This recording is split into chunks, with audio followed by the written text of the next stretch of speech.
Let's go to the text. Verse 1. Now the Lord had said unto Abram, get thee out of thy country and from thy kindred and from thy father's house to a land which I will show you. In these first 3 verses, God is talking to Abram, and he's letting him know that through these 3 things you will be blessed. That first thing is proclamation. God opens up this first verse with a proclamation. He is telling Abraham, directly talking to him, telling him what it is that he wants him to do. And he's telling him he wants him to move, get thee out of, get away from the things that's going to hinder you from hearing me. Let's back up a little bit. Abraham's father, Terah. This is what we understand as the first calling of Abraham. Abram's father, Terah. They're in the land of Ur.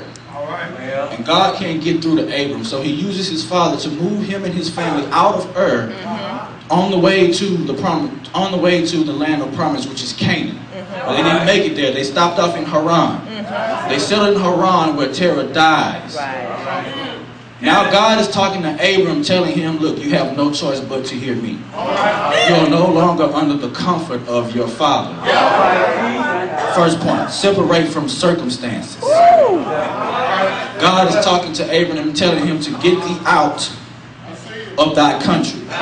What is thy country? Thy country is places. Those places where you know you have no business being.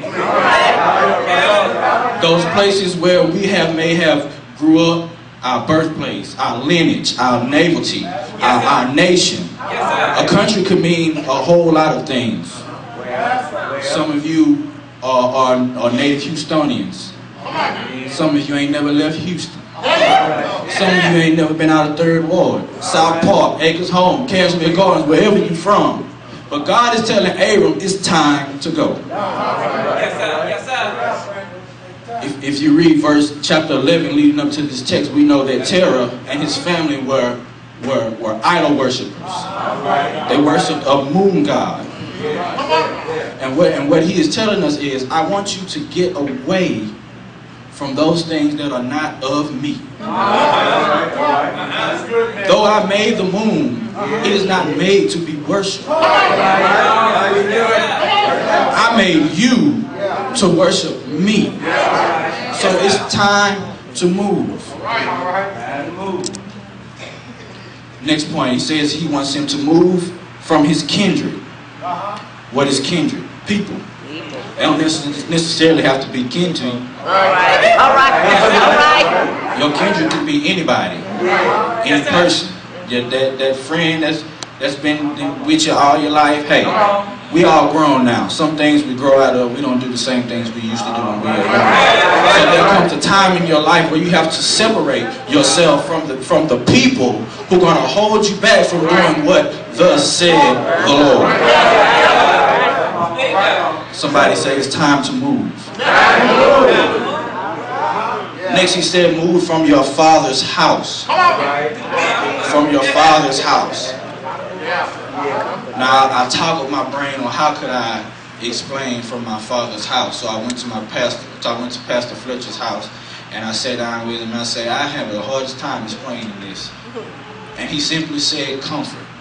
All right. All right. Comfort. When you're at home, comfortable. When you're under your parents' watch, you're comfortable. But when it's time for you to get out there on your own, you get to asking yourself, how am I going to do this? But if you step out on faith, as did Abram, God will bring to your attention that you don't have to worry about anything. Because if you step out on your faith, God said, I'll handle the rest.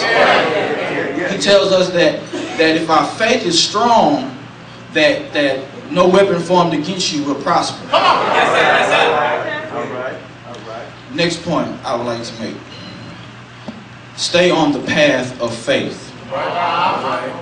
Whatever you bring out of your old life is likely to create problems in your new.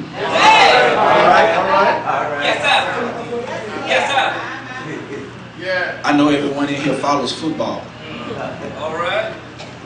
And when I'm saying stay on the path of faith, when God tells you to move, He has a path designed exactly for what it is He's going to take you through in order for you to get to your blessing. Now, everyone in here follows football, correct? At the beginning of every season, every player on the team is given a playbook. The linemen are given a playbook for their blocking assignments. The defense is given a playbook for their defensive assignments. The quarterback is given a playbook for the overall picture, so he can see the whole field. So when you see the quarterback step up to the line of scrimmage behind the center, you may see him pat his foot. And when he passes his foot, the far receiver on the left-hand side runs all the way to the right side. He moves. He moves from one side to the other. And when he moves from one side to the other, the quarterback is simply putting him in position to go to the end zone, which is his blessing. So when the quarterback hikes the ball and the receiver takes out on the route, he better have followed the route in the playbook, because if not, curtains. So if he stays on the path of which the playbook has designed, if we stay on the path of which God has designed, if we stay in our playbook,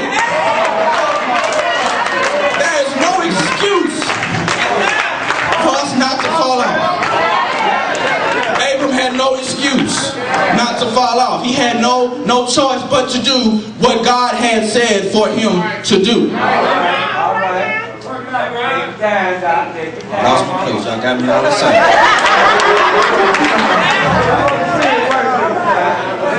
Let's look at verse 2. He said, and I will make thee of thee a great nation, and I will bless thee, and I will make thy name great, and thou shalt be a blessing. Stay on the path of faith. God's promise. We want to talk about God's promise. This is where He's giving Abram the promise. If you do what I say, you will be rewarded. Come on now. Now I didn't have to choose you, but I did. God is really telling him, I don't need you, but I can use you. So if I can use you for the betterment of the kingdom, then thy will be blessed. It says, I will make thee. I will show thee, and I will bless thee. He told him, I will make thee a great nation. I will make thee great. I will make thy name great.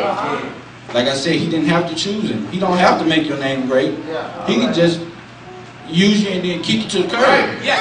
But he decided, he thought of Abram so much that he decided that he would bless the whole world through him, through his nation. Then he said, I will show thee. I will show thee a land. He didn't tell him he would give it to him. See, that's where we get things all twisted up. When God tells us what our purpose is or what He has for us, we take it and run with it. He didn't give it to us yet. He just told us.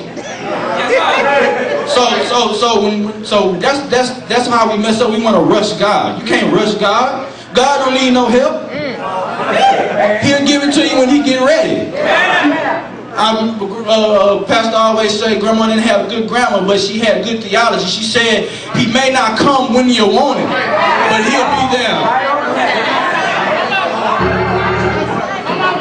Then He said, I will bless or barak. I will bless or barak thee means to benefit or salute. He said, when all this is said and done, and my nation is made and blessed, then I will salute thee. I will give you the recognition that you so deserve. I will bless not only you, but your families. I will benefit your families through you. That all the families in the nation, in the future, and farther down the lineage will be blessed. When God commands you to move, He is putting you in motion to receive an awesome blessing. Follow the instruction and step out on faith.